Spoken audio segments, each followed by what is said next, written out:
এক ভাই জিজ্ঞেস করেছেন যে এখানে যে আমরা আলোচনা শোনার জন্য আসছি, এখানে যখন বসবো এসে তখনও কি 2 রাকাত তাহিয়াতুল মসজিদ পড়ে বসা উচিত? হ্যাঁ উচিত, কিন্তু ফরজ ওয়াজিব নয়। ফরজ ওয়াজিব নয়, সুন্নাতে মুআক্কাদা এটা পালন করেন যথাসাধ্য।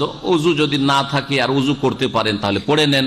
আর যদি কেউ নাও পড়েন আশা করি গুনাহগার হবেন না, তবে একটা বড় নেকি থেকে বঞ্চিত থাকলেন। এই উত্তম কাজটি, সুন্নাতে মুআক্কাদা কাজটি কেন বা ছাড়বেন? জি, ব্যবহারকৃত স্বর্ণের জাকাত বা অলংকারের জাকাত দিতে হবে কি হবে না, এই মর্মে ফোকাহাদের দ্বিমত আছে। একদল বলেছেন যে যেসব স্বর্ণ ব্যবহার করা হয় বা চাঁদি ব্যবহার করা, গয়না ব্যবহার করা হয় তাতে জাকাত লাগে না। আর একদল বলছেন না জাকাত লাগে। এখন আপনাকে সমাধান এই ক্ষেত্রে কোনটা নিতে হবে, যেটা আমার জন্য সুবিধাজনক না যেটা নবীর থেকে প্রমাণিত? হ্যাঁ, আল্লাহ এবং রসুলের দিকে ফিরে আসতে হবে, ঠিক না? আল্লাহ এবং রসুলের দিকে ফিরে আসলে হাদিসে দেখতে পাই বেশ কিছু হাদিস রয়েছে যেখানে নবী সাল্লাল্লাহু আলাইহি ওয়াসাল্লাম কঠোর শাস্তির কথা বলেছেন। কঠোর শাস্তির কথা বলেছেন। আতুয়াদ্দিনা যাকাতা হাজি, এই যে অলংকার কঙ্কন আছে জাকাত দিচ্ছ, যদি জাকাত না দাও তো তুমি কি চাও যে আল্লাহ তোমাকে জাহান্নামে এইরকমই আগুনের কঙ্কন পরাক?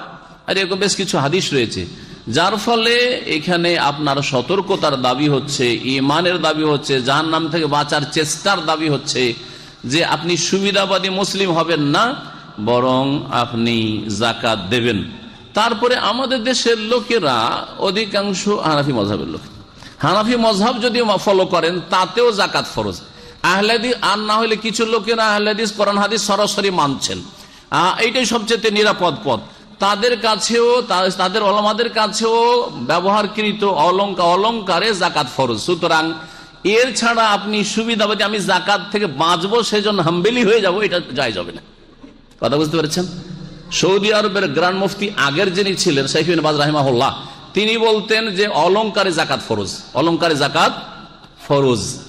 হ্যাঁ, পরে মুফতি সাহেব এসছেন, তিনি বলছেন তাদের মযহাবের ফতোয়া বলছেন। এখন আমি সুবিধাবাদী হয়ে যাবো যে এখানে বাঁচতে পারছি নাকি? মানে কোরআন সুন্নাহর আলেম পৃথিবীর 3 জন এই যুগের, তার মধ্যে একজন শাইখ ইবনে বাজ রাহিমাহুল্লাহ। তার মতো আলেম এই যুগে 100-150 বছরের মধ্যে কেউ পয়দা হয়নি। তার ফতোয়া যে জাকাত দিতে হবে। সুতরাং অলংকারে জাকাত দিতে হবে, অলংকার ব্যবহার করলেও জাকাত দিতে হবে, আর বাড়িতে রাখা থাকলেও জাকাত দিতে হবে। যারা বিদেশে প্রবাসে থাকছেন তারা তাদের আত্মীয় স্বজন মারা গেছে, তাদের কবরকে সামনে করে জানাজা পড়তে পারবেন কিনা? জানাজা পড়তে পারবেন, তবে এই মর্মে বড় ইখতিলাফ রয়েছে কতদিন পর্যন্ত পারবেন। অধিকাংশ আলেমরা বলছেন যে কবর যখন নতুন নতুন হয়ে আছে তখন পড়ে নেন। যেমন নবী করিম সাল্লাল্লাহু আলাইহি সাল্লামের মসজিদ নববীর এক মহিলা খাদেমা ছিল, মানে ঝাড়ু টাড়ু দিত, রাতের অন্ধকারে মারা গেছে। সাহাবীরা চিন্তা করলেন যে একটা মহিলা, তাও কালো মহিলা আর গরিব মহিলা, ঝাড়ু দেয় ক্লিনারের জন্য, নবীকে জাগাবো, রাত বেশি হয়ে গেছে, গভীর রাত, রাত্রে দাফন করে দিয়েছে। সহিহ বুখারীতে হাদিস হয়েছে, কানা তাকুমুল মসজিদা, মসজিদ সে সাফ সুতরা করতো। সকালে দেখছেন যে দিনে যে মহিলাকে দেখছি না, কি ব্যাপার, ও তো একটু ঝাড়ু টাড়ু দিত মসজিদ, দেখছি না। জিজ্ঞেস করলেন যে কোথায় সেই মহিলা? বলছে যে মাতাতিল বারেহা, গত রাতে মারা গেছে। মারা গেছে, দাফনও করে দিয়েছি আমরা। ওকারে না নোকে যাক, আপনাকে জাগানো পছন্দ করিনি, আমরা দেখলাম যে না, আপনাকে জাগানো ঠিক হবে না, আমরা নিজেরাই জানাজা পড়ে দাফন করে দিয়েছি। নবী করিম সাল্লাল্লাহু আলাইহি ওয়াসাল্লাম বললেন যে দুল্লুনি আলা কবরিহি, ওর কবরটা কোথায় আমাকে বলে দাও। ফাদাল্লাহু, কবর বাতলে দিলেন যে অমুক জায়গায়, এই কবরটা হচ্ছে ওই মহিলার কবর। নবী সাল্লাল্লাহু আলাইহি সাল্লাম কবর সামনে করে জানাজা পড়েছেন, সেই দিনের ছিল। এইখান থেকে অনেকে বলেছেন যে যতদিন পর্যন্ত মোটামুটি লাশটা সরেনি, 15 দিন, 20 দিন, মাস এর মধ্যে হইলে জানাজা পড়ে নেন কবরকে সামনে করে। কিন্তু 2-4-5 বছর হয়ে গেছে, 7 বছর হয়ে গেছে, 10 বছর হয়ে গেছে, পড়বেন, এরকম করিয়েন না। আর আবার কেউ কেউ বলেছেন পুরাতন কবর হইলেও পড়া যেতে পারে। আর একদল বলছেন না, মোটেই পড়া যাবে না। আমি মাঝামাঝি ফতোয়াটাকে বেশি পছন্দ করি, যে যদি তাজা তাজা কবর থাকে, 2-4, 10 দিন, 20 দিন, 1 মাস হয়েছে, তাহলে কবর সামনে করে জানাজা পড়ে নেন। এই সুন্নতটি আমাদের দেশে চালু করা উচিত। আমি করেছি। আমি দেশে গেছিলাম, আর আমার নানি শাশুড়ি মারা গিয়েছিল, তখন অনেক দিন আগের কথা বলছি। তো গিয়ে 3-4 দিন আমার হয়েছে, 3-4 দিন পরে গিয়ে পৌঁছলাম, মারা গেছে। গেলাম, তো আমার সাথে আরো 2-1 ভাই হয়ে গেলেন, তারাও এসেছিলেন, আত্মীয় দূর থেকে, হয়তো জানাজায় ছিলেন না, অথবা ছিলেন, অসুবিধা নেই, দ্বিতীয়বার জানাজায় শরীক হইতে পারে। আমি নামাজ পড়লাম, তারা আমার পিছনে নামাজ পড়লো। এই আমলগুলি করা যেতে পারে ব্যক্তিগত, এর জন্য ফিতনা করতে যাবেন না। কেউ যদি বাধা দেয়, আপনি একা গিয়ে পড়ে আসবেন। জরুরি নয় যে গ্রামবাসীকে ডেকে 2-4-10 জন হইতে হবে, একা গিয়ে জানাজা পড়ে আসবেন। জি। জানাজা হচ্ছে দোয়া, সুতরাং জানাজা কবরকে সামনে করে পড়া যেতে পারে। যৌতুকের বিয়েতে মেয়ের বাবাকে জাকাতের টাকা দেওয়া যাবে কিনা? যৌতুক দেওয়া হালাল না হারাম? হারাম। নেকির কাজ না গুনহার কাজ? গুনহার কাজে আপনার ক্যাশ টাকা দেওয়া যাবে? জাকাত তো দূর কথা, ক্যাশ টাকা, আপনার ক্যাশ টাকা গুনহার কাজে দেওয়া যাবে? যাবে না। তো জাকাতের টাকা কি? জাকাত তো ইবাদত, ইবাদতের টাকা কি করে হারাম কাজে দেওয়া যাবে? যাবে না? যাবে না, যাবে না। খাস অবস্থা সেটা ব্যতিক্রম। ধরেন খাস অবস্থার একটা উদাহরণ দিই। একজন মেয়ে 30-35 বছর বয়স হয়ে যাচ্ছে, গরিবের মেয়ে, আর তার বিয়ে হচ্ছে না। এখন এই সময় চলে যাচ্ছে, যদি বিয়ে হচ্ছে না, কিছু না দিলে বিয়ে হবে না। হ্যাঁ, কিছু দানা ছিটাইতে হবে। হ্যাঁ, কিছু দানা ছিটাইতে, এরা পশু পাখিদের কিছু দানা ছিটাইতে হবে, এরা মানুষ না আসলে। তো দানা না ছেড়েলে মানে যৌতুক না দিলে বিয়ে হবে না। এরকম খাস অবস্থা যদি থাকে, মেয়েটি হয়তো কালো কুৎসিত আর বয়স বেশি হয়ে যাচ্ছে, বাটিয়ে যাচ্ছে, তারপর হয়তো বিয়ে হবে না, এরকম খাস ব্যাপার সবটা আলাদা। আর তারপরে আমি ক্লিয়ার জায়েজ বলছি না, তার অবস্থাটা স্টাডি করতে হবে। আর এমনিতে সাধারণ যৌতুক যেহেতু হারাম, মানুষের ধন সম্পদ এইভাবে ভক্ষণ করা হারাম, কাবিরা গুনাহ, সুতরাং যৌতুকের জন্য কোনো কিছু দিয়ে সাহায্য করা যাবে না। বরং ওর আগে সাহায্য করে ওর মেয়েটিকে পর্দার মধ্যে মানুষ করতেন। আজকাল আমাদের পরিসংখ্যা আর আমাদের এটা স্টাডি বলছি, দেশে স্কুলে যেসব মেয়েরা পড়ে আর মহিলা মাদ্রাসায় যেসব মেয়েরা পড়ে, বিবাহ শাদীর ক্ষেত্রে দেখছি স্কুলের মেয়েরা সাবালিকা হয়ে যাচ্ছে, বয়স ভাটিয়ে যাচ্ছে, ভালো ছেলে পাই না। আর মাদ্রাসায় পড়া মেয়েরা বেশি পড়তে পারুক আর না পড়ুক, হ্যাঁ, ওদের কাস্টমার অনেক, তাড়াতাড়ি বিয়ে হয়ে যাচ্ছে, গরিবের মেয়ে বিয়ে হয়ে যাচ্ছে। যেহেতু আমি এমন এক মাদ্রাসা থেকে এখানে এসেছি, যেই মাদ্রাসা ছেলেদের মাদ্রাসা পড়াতাম, কিন্তু পাশে আমাদের 1000 মেয়ে পড়তো, সেটাও আমাদেরই মাদ্রাসা সেখানে চলে। তো ওখানে পড়াবার একটা বড় ফায়দা, যে ফারেক হতে পারুক আর না পড়ুক বোখারি পড়ে 2-4-5 ক্লাস পড়লে মেয়ে বিকিয়ে যাবে, বিয়ে হয়ে যাবে, কারণ পর্দার মধ্যে। তাহলে পর্দার মধ্যে মেয়ে মানুষ করার জন্য সাহায্য করেন না। একটা গরিব মানুষ পর্দা করতে পারে না, বোরখা দেন, বাড়িতে পর্দা নেই, পেশাব পায়খানা বাথরুম লাগবে সেগুলো করে দেন, ওর বাড়িতে খাওয়া দাওয়া দেন, ভালো তরবিয়ত করার জন্য মেয়েটাকে মাদ্রাসা পড়াবার খরচ দেন, যে তোমার মেয়েটাকে পড়িয়ে মানুষ করো, মাদ্রাসায় স্কুলে পড়ায় না সহশিক্ষাতে, সবাই বিয়ে করবে। একটা অসৎ ছেলেও একটা ভালো মেয়ে, সতী মেয়েকে বিয়ে করতে চায়। স্কুল কলেজে যেই মেয়ের বয়ফ্রেন্ড আছে ওইসব মেয়েকে বিয়ে করতে চায় না, বোঝা গেছে না? আগে থেকে একটু হেল্প করেন, এইরকম হারাম যৌতুকে সাহায্য না করেন। দোকান থেকে ভাড়া আসে অথবা বাড়ি থেকে ভাড়া আসে বা অন্য কোনো ভাড়া আপনার কালেকশনে আসে, আপনার বাস চলছে, ট্রাক চলছে, ভাড়া আসছে, এইসব টাকাতে জাকাত দিতে হবে। খরচ খরচা করে যেটা বাঁচবে সেটাকে অন্যান্য টাকার সাথে অ্যাড করে বছরে একবার জাকাত দিতে হবে। অন্য যে টাকাগুলি আপনার আছে, ব্যাংকে আছে, বাড়িতে আছে, সেগুলোর সাথে অ্যাড করে জাকাত দিতে হবে। কিন্তু ভাড়া যেটা আসছে খেয়ে দিয়ে যদি শেষ হয়ে যায়, কিছুই বাঁচছে না, 1 বছর পরে দেখা যাচ্ছে কিছুই বাঁচে না, ভাড়া পাচ্ছেন ধরেন 10,000 টাকা, আর 10,000 টাকা মাসের মাস খরচ হয়েছে, কোনো জাকাত লাগবে না, কোনো জাকাত লাগবে না। বেদাতি মসজিদে সহযোগিতা করা যাবে কি সামাজিকভাবে বসবাস করার জন্য? সেখানে দেখতে হবে যে বেদাতটা কোন ধরনের বেদাত। যদি দেখা যায় বড় ধরনের বেদাত, বেদাত 2 রকম, একটা হচ্ছে শিরক হচ্ছে, নবী হাজির না, যে নবী আলেমুল গায়েব আউলিয়ার কাছে সরাসরি চাইছে, ওই মসজিদ থেকে মাজারের জন্য চাঁদা হচ্ছে, ওরসের জন্য চাঁদা হচ্ছে, মাজারের দিকে যেতে বলছে, আটরসি মাইজভান্ডারি শাহজালাল যেতে বলছে, তাহলে বড় শিরকারী এরা। এদের মসজিদে বা এদের মাদ্রাসায়, এদের কোন ধর্মীয় প্রতিষ্ঠানে সাহায্য করা জায়েজ নয়, কারণ শিরকের জন্য সাহায্য করছেন। আর কিছু বিদাত আছে, নিয়তের বিদাত পড়ে, আরো কিছু বিদাত করে, এই ধরনের বিদাত আছে, এই শ্রেণীর বিদাত আছে। ওখানে সামাজিকভাবে বসবাসের জন্য এবং আপনার দাওয়াতটাকে একটু ওখানে কার্যকরী করার জন্য, যে এই মসজিদটায় কিছু দান করলে আমি এদেরকে কিছু কিতাব দিতে পারবো, অথবা এখানে কিছু আমি আমার বক্তব্যগুলো শোনাতে পারবো, তাহলে আপনি সাহায্য করতে পারেন। আপনার দাওয়াতি স্বার্থ সবসময় বৃহৎ স্বার্থ হইতে হবে। এই লোকগুলিকে কিছু নুন খাওয়িয়ে গুণ গাওয়িয়ে নেব, কিছু দেব, এদেরকে দান করব, কিন্তু আমার দাওয়াতটা তাদেরকে পৌঁছাবার চেষ্টা করব, তাহলে জায়েজ আছে, কোনো অসুবিধা নেই। স্ত্রী স্বপ্ন দেখেন স্বামীর সাথে মসজিদে মিলন করলেন, এর অর্থ কি? আল্লাহু আলাম।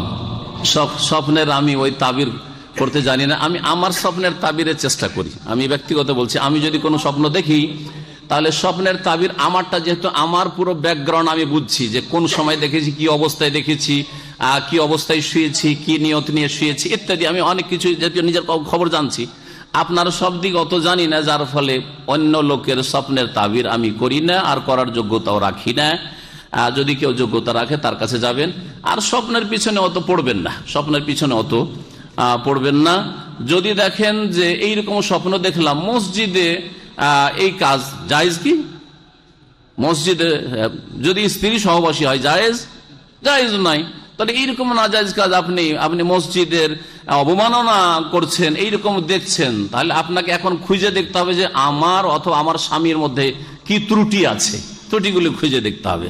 তো আল্লাহ পাক রব্বুল আলামিন যেন আপনার এই স্বপ্নকে ভালো করেন। আর স্বপ্ন অনেক সময় বাহ্যিক খারাপ হইলেও অর্থ ভালো হয় বিভিন্ন কারণে, সেটাও কখনো কখনো হয়। সুতরাং স্বপ্নের পিছনে বেশি না পড়ে কোরআন সুন্নাহর অনুসরণ করেন, জি, দলিলের পিছনে পড়েন। জি, বিবাহের হুকুম কি? বিবাহের হুকুম সাধারণ অবস্থায় যদি বলেন, একটা হচ্ছে সাধারণ অবস্থা। সাধারণ অবস্থা মানে হচ্ছে যে আপনি সাবালক আর বিয়ে করতে পারবেন, কিন্তু আপনার অবস্থা হচ্ছে নরমাল অবস্থা, আপনার বিয়ে না করার কারণে কোনো গুনাহ হচ্ছে না, ব্যভিচার হচ্ছে না, সমকামিতা হচ্ছে না, হস্তমৈথুন হচ্ছে না, আর অপর মহিলাদের পিছনে পিছনে তাকাতে যাচ্ছেন না, এসব হচ্ছে না। সাবালক হিসাবে যেটা একটা নারীদের দিকে চাহিদা থাকে সাবালকের, ওই রকমটা সাধারণ আছে। সাধারণ এই অবস্থা যদি হন তাহলে বিয়ে করা সুন্নাতে মুআক্কাদা। কি সুন্নাতে মুআক্কাদা? এটা সমস্ত নবী রাসূলগণের সুন্নাত, সুনানুল মুরসালিন, আল্লাহ কোরআনে কারীমে উল্লেখ করেছেন, ওয়াজআলনা লাহুম আজওয়াজা ওয়া যুররিয়া। প্রত্যেক নবী রাসূলের আজওয়াজ ছিল, বিবিরা ছিল, ওয়া যুররিয়ার ছেলে মেয়ে ছিল। স্ত্রী নেওয়া আর ছেলে মেয়ে নেওয়া এটা নবী রাসূলদের সুন্নাত, আল্লাহ কোরআনে বলেছেন। এটা হচ্ছে সাধারণ অবস্থার কথা। আর দুটি অবস্থা আছে এর ব্যতিক্রম। একটা অবস্থা হচ্ছে যে আপনার সাবালক মানুষ বা সাবালিকা, আর বিয়ে না করার কারণে আমার গুনাহ হচ্ছে, ব্যভিচারের গুনাহ অথবা সমকামিতার গুনাহ অথবা হস্তমৈথুনের গুনাহ অথবা ব্লু ফিল্ম দেখার গুনাহ, অথবা নারীদের দিকে শুধু সবসময় মন যায়, হ্যাঁ, প্রেম করতে ইচ্ছা করে, হ্যাঁ, এইসব শয়তানি মন মেজাজ তৈরি হয়। এইরকম যদি পরিস্থিতি, গুনাহ থেকে বাঁচতে পারছেন না, তাহলে বিয়ে করা তখন ফরজ এই অবস্থায়। তৃতীয় আরেকটি অবস্থা, সেটা হচ্ছে যে সাবালক মানুষ কিন্তু নিজের মধ্যে পুরুষত্ব অত্যন্ত দুর্বল দেখছেন। আমি এইরকম অবস্থায় যদি বিয়ে করি তো আমার স্ত্রীর শারীরিক চাহিদা মেটাতে পারবো না, বরং যখন চাহিদা মেটাতে পারবো না তার দ্বারা গুনাহ হইতে পারে, অপর পুরুষের দিকে তার নজর যেতে পারে, সে পাপে লিপ্ত হইতে পারে, আমার ছত্রছায়ায় সে ব্যভিচারে লিপ্ত হইতে পারে। এইরকম যদি আশঙ্কা থাকে, সেই ক্ষেত্রে বিয়ে করা অনেক ওলামাদের কাছে জায়েজ নয়, আর কমপক্ষে বিয়ে করা অপছন্দনীয়। কারণ আপনার ওই মেয়েটিকে বিয়ে করা তার পাপের কারণ হইতে পারে। জি হ্যাঁ, তো এই তিনটি হচ্ছে অবস্থা বিয়ের। আপনি এখন আপনার অবস্থা বেশি ভালো বুঝছেন। যদি গুনার আশঙ্কা থাকে তাহলে বিয়ে করা ফরজ, আর নর্মাল অবস্থা থাকে বিয়ে করা সুন্নাতে মুআক্কাদা। আর যদি যোগ্যতা শারীরিক না থাকে বা আর্থিক না থাকে তো বিয়ে করিয়েন না। ইসলাম ধর্মে জন্মদিন পালন করা হারাম কেন? দ্বীন ইসলামের কিছু নীতিমালা আছে, তা হচ্ছে যে আল্লাহ পাক রব্বুল আলমিনের তৌহিদ যেন কোনো রকম ভাবে নষ্ট না হয়, এটি একটি মৌলিক বিষয়, বুনিয়াদী বিষয়। 2 নম্বর বিষয় হচ্ছে যে আল্লাহ পাকে রাসূল সাল্লাল্লাহু আলাইহি সাল্লাম যার কালেমার শাহাদাত দিয়েছেন, আশহাদু আল্লা ইলাহা ইল্লাল্লাহ, আল্লাহ পাকের একত্বের শাহাদাত দিয়েছেন, সাক্ষী দিয়েছেন, আর আশহাদু আন্না মুহাম্মাদান রাসূলুল্লাহ বা আবদুহু রাসূলুহু, মানে রাসূলুল্লাহ সাল্লাল্লাহু আলাইহি সাল্লাম একমাত্র আপনার আদর্শ রাসূল।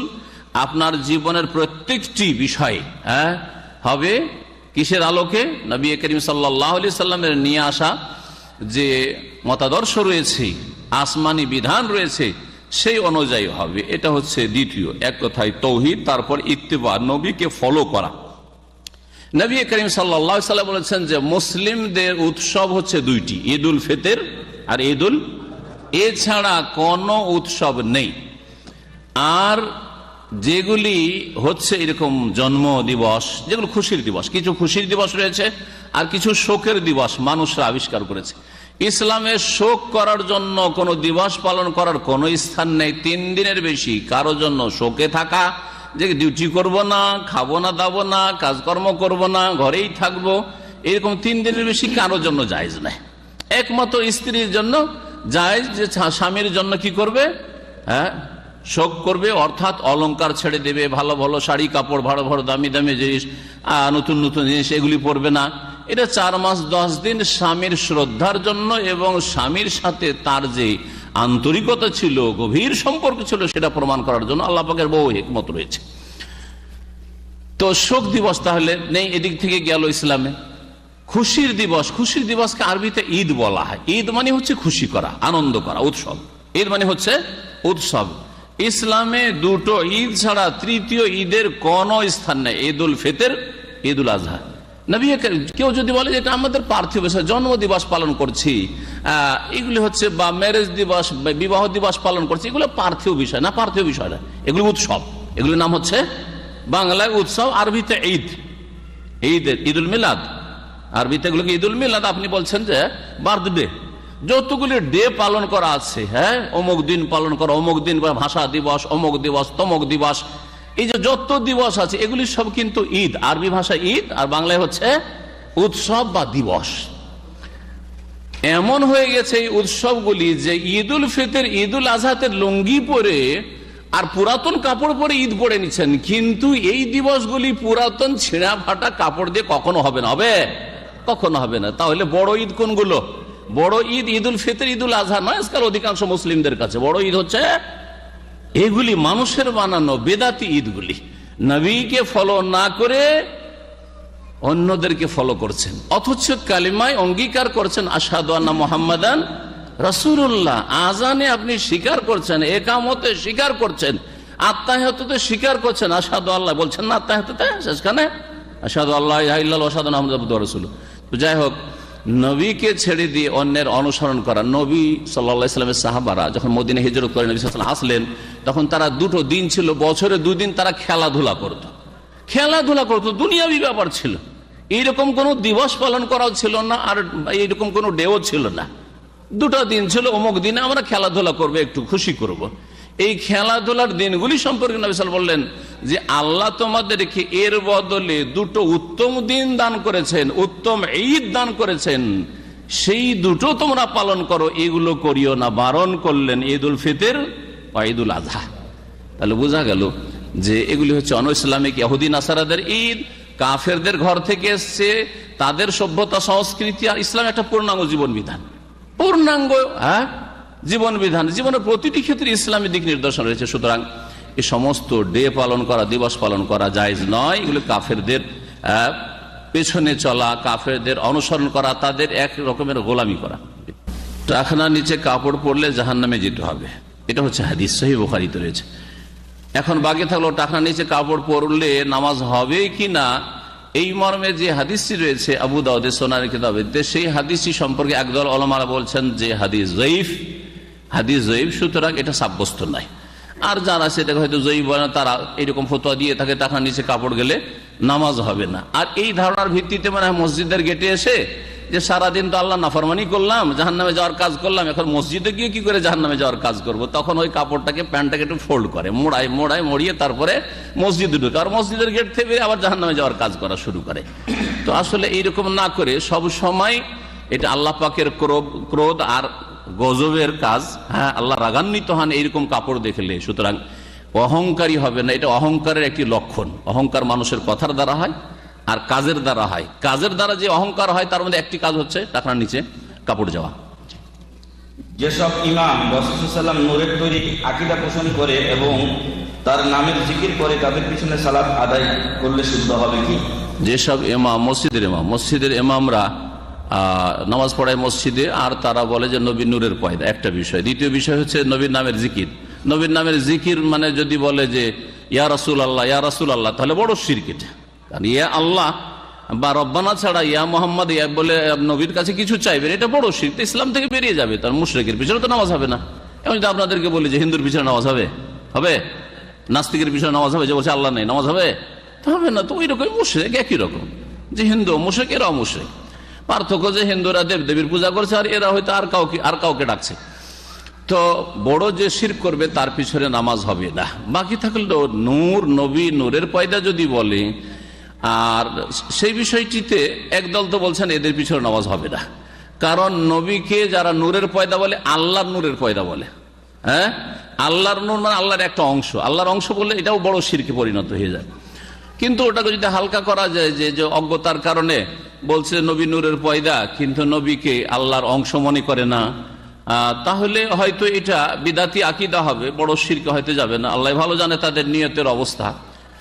এই ক্ষেত্রে বলবো যে যদি বিকল্প সহি আকীদার মসজিদ থাকে, পাশেই ধরেন 5 মিনিট লাগবে হেঁটে যেতে, ভালো আকীদার ইমাম আছে, আকীদা এসব শিরক বিদাতে নেই, আর 2 মিনিট বা 1 মিনিটে মসজিদে পৌঁছে যাচ্ছেন বিদাতি নবী নূরের পয়দা বলে মিলাদ কিয়াম করে, তাহলে তাদের পিছনে নামাজ পড়া জায়েজ নয়, মোটেই পড়বেন না। কারণ আপনার কাছে বিকল্প জামাত করার ব্যবস্থা আছে। আমার মহল্লাতে বাসার পাশে 4টা মসজিদ আছে, 4টা মসজিদে যে কোনো একটাতে যেতে পারি, তো ওইরকম আপনিও যেতে পারেন, সহিহ আকীদার মসজিদে যাবেন। কিন্তু যখন থাকবে না, ব্যবস্থা নেই, তখন মসজিদ ছেড়ে দিয়ে ঘরে নামাজ পড়বেন, এই ফতোয়া দেওয়া যাবে না। কারণ এইভাবে অনেক ক্ষতি হবে, আপনাকে লোকেরা বেনামাজি মনে করবে। আপনি দিনের দাওয়াত দেবেন, কথা সহি নামাজি পড়েন না, দেখি না আমাদের সাথে, আবার ইসলামের কথা কি বলবে। সুতরাং অনেক ক্ষতি আছে। তারপরে আপনি এক ঘরে হয়ে যাবেন, ওদের থেকে একবারে বিচ্ছিন্ন হয়ে যাবেন। এই জন্য ইসলামের এটা দিয়ে খেদমত হবে না, এই ফতোয়া দিয়ে যে আপনি একা ঘরে নামাজ পড়বেন। ঘরে নামাজ পড়া একা পুরুষদের জন্য জায়েজ নয়। বাংলাদেশে বিশেষ একটি সংগঠনের বার্ষিক আলোচনায় বলা হয়েছে জামাতবদ্ধ জীবনযাপন করতে হবে ও নেতার আনুগত্য করতে হবে এবং বায়াত হতে হবে, নতুবা এই ব্যক্তির মৃত্যু হবে জাহেলিয়াতের অবস্থায়। সঠিক তথ্য জানিয়ে উপকৃত করব। জামাতবদ্ধ জিন্দেগি কাটাইতে হবে, এই কথাটা হাদিসে আছে। হ্যাঁ, ইয়াদুল্লাহ আলাল জামা বা আলাইকুমিল জামা। তারপরে জামাতের আমির হইতে হবে, এটাও ঠিক আছে, কিন্তু এর ব্যাখ্যাটা হচ্ছে ভুল। এর ব্যাখ্যা হচ্ছে বিকৃত ব্যাখ্যা, অপব্যাখ্যা। সঠিক ব্যাখ্যা কি? সঠিক ব্যাখ্যা হচ্ছে যে দেশের জনগণ সকলে একটি জামাত হইতে হবে, এক দল হইতে হবে, এটা হচ্ছে জামাত। আর ইমাম বা আমির একজন হইতে হবে, মানে দেশের শাসক একজন হবে। ধরি একটা দেশে যদি 2 জন শাসক হয়, তাহলে শান্তি পাবেন না? তারা কামড়া কামড়ি করবে, আর এই মারামারি আর কামড়া কামড়িতে জনগণ মরছেন। হ্যাঁ, একদল একদিন ধর্মঘট ডাকলো, আর একদিন আর এক দল ধর্মঘট করলো, এই করে তো সব সর্বনাশ করে দিচ্ছে, তাই না? তো ইসলাম এই বিরোধী দলের সমর্থন মোটেই করে না। অপোজিশন পার্টি যেটাকে বলা হচ্ছে গণতন্ত্রের থিওরিতে, এটা টোটালি বাতিল ইসলামের কাছে। ইসলামে দেশের জনগণ একটি জামাত হবে আর দেশের একজন আমির হবে, এটা হচ্ছে এই হাদিসের ব্যাখ্যা। আর দেশের মুসলিম শাসক যদি থাকে, তাদের বিরুদ্ধে কুচক্রান্তে লিপ্ত হয়ে নাশকতামূলক কোনো কাজ করা হচ্ছে জাহিলিয়াতের মত। দেশের বিরুদ্ধে অ্যান্টি নেশন কাজ করবেন আপনি, দেশদ্রোহিতার কাজ করবেন, এটা হচ্ছে জাহিলিয়াতের মত। আর বাকি একটা সংগঠনের একজন আমির বানিয়ে দিয়েছেন, আর সে আবার বয়াত নিচ্ছে, আর তার দলে থাকতে হবে, না হইলে জাহিলিয়াতের মরণ মরবেন। এগুলি মিথ্যা কথা, ভুল কথা, জাল ভুয়া কথা, এগুলি অপব্যাখ্যা, এগুলো অর্থের বিকৃতি ঘটানো। জি, আমাদের দেশে মহিলারা ইজতেমা গিয়ে ঈমান ও আমল সম্পর্কে শোনা বা জানা জায়েজ কিনা, নাকি মহিলারা শুধু ঘরেই থাকবে? ইজতেমা মানে হচ্ছে একত্রিত হওয়া। ইজতেমা মানে হচ্ছে একত্রিত হওয়া। তো আমরাও দেখেন একত্রিত হয়েছি, না হয়নি? হয়েছি। দেখতে হবে এর হুকুমটা জায়েজ না নাজায়েজ, এটা নির্ভর করবে কিসের উপর? আমরা কি উদ্দেশ্যে জমা হয়েছি। আমরা যদি এইখানে জমা হইতাম শিরক বিদআত শেখানোর জন্য, তো কাজটা জায়েজ না হারাম? হারাম, কারণ গুনার জন্য জমা হয়েছি। আমরা এখানে যদি বিদআত করার জন্য জমা হয়, তো নেকির কাজ না গুনার কাজ? গুনার কাজ। এখানে যদি আমরা সিনেমা দেখার জন্য জমা হই, তো হারাম কাজ না হালাল কাজ? হারাম কাজ। এখানে যদি পাপ করার জন্য জমা হই, তাহলে নেকির কাজ না গুনার কাজ? গুনার কাজ। তাহলে বোঝা গেল যে কোনো জায়গায় একত্রিত হবেন, একত্রিত হয়ে দিন ইসলামের যদি কাজ হয়, দিন ইসলামের কাজ হইতে হবে, তাওহীদের কাজ হইতে হবে, শিরকের বিরুদ্ধে কাজ হইতে হবে, সুন্নতের কাজ হইতে হবে, বিদআতের বিরুদ্ধে কাজ হইতে হবে। এইরকম যদি কাজ হয়, নেকির কাজ হয়, তাহলে সেখানে অংশ নেওয়া যাবে। কিন্তু তাওহীদের জায়গায় শিরকের তালিম দেওয়া হচ্ছে, সুন্নতের জায়গায় বিদআতের তালিম দেওয়া হচ্ছে। হ্যাঁ, কোরআনের অপব্যাখ্যা, উখরিজাত লিন-নাস, আল্লাহ বলেছেন মানুষের জন্য তোমাদেরকে বের করে আনা হয়েছে, মানে তোমাদের মানুষের কল্যাণ জন্য সৃষ্টি করা হয়েছে। ওরা বলছে উখরিজাত, আল্লাহ বলেছে সুতরাং বেরিয়ে যাও, বাড়ি থেকে বেরিয়ে যাও 40 দিনের জন্য, চিল্লে বেরিয়ে যাও। কোরআনের তাহরিফ, কোরআনের বিকৃতি। যেমন ওই আমির আর বয়াতের হাদিসগুলিকে এরা কি করেছে? অর্থের বিকৃতি ঘটিয়েছে। ঠিক তেমনি এরা কোরআনের বিকৃতি ঘটিয়ে ওখানে যাতে মানে খরচ করো, বেরিয়ে চলে যাও, চিল্লাতে বেরিয়ে যাও, না হলে 3 দিনে বেরিয়ে যাও, হ্যাঁ এইরকম বেরিয়ে যাও। তো ইসলাম বিরোধী শিক্ষা তারা দিচ্ছে, যার ফলে এইরকম কোন ইজতেমাতে যাওয়া পুরুষের জন্য জায়েজ নয়, মহিলার জন্য জায়েজ নয়। কারণ কোরআন হাদিসের বিকৃতি ঘটানো, শিরক বিদআতের তালিম দেওয়ার, তাদের কিতাব যদি পড়েন, আসল কিতাব উর্দুতে লেখা আছে, বাংলায় আছে, সেগুলি পড়েন তো তাতে ভালো করে বুঝতে পারবেন। কিন্তু চোখ খুলে পড়তে, অন্ধ হয়ে পড়বেন না, চোখ খুলে পড়তে হবে। রসুলের কাছে চাওয়া হয়েছে, রসুলের কবর থেকে হাত বেরিয়ে চলে আসে, রসুলের কবর থেকে সালামের জবাব আছে, কোন সাহাবীর জন্য আসে না, নবীর বিবিদের জন্য আসে না। কার জন্য আসছে? ওই পীর সুফিদের জন্য, ভণ্ডদের জন্য আসছে। কথা বুঝতে পেরেছেন? মা আয়েশার জন্য কোনোদিন হাত বেরোয়নি, আবু বকরের জন্য কোনোদিন হাত, ওমর উসমান আলী কারোর জন্য হাত বেরোয়নি। কিন্তু ফাতেমা রাদিয়াল্লাহুর জন্য কোনোদিন হাত বেরোয়নি, সালামের জবাব আসেনি। যে মেয়েকে বলেছেন ওয়ালাইকুম সালাম, মেয়ে কোন জবাব এসছে? কোনো জবাব আসেনি। কিন্তু সুফি ওই বিদআতির জন্য আসছে। তো এগুলি হচ্ছে আসলে ইসলাম বিরোধী শিক্ষা। সুতরাং এই ইসলাম বিরোধী শিক্ষা যে জামাত দিয়ে থাকে, সেই জামাতে পুরুষ নারী কারো অংশ নেওয়া জায়েজ নাই।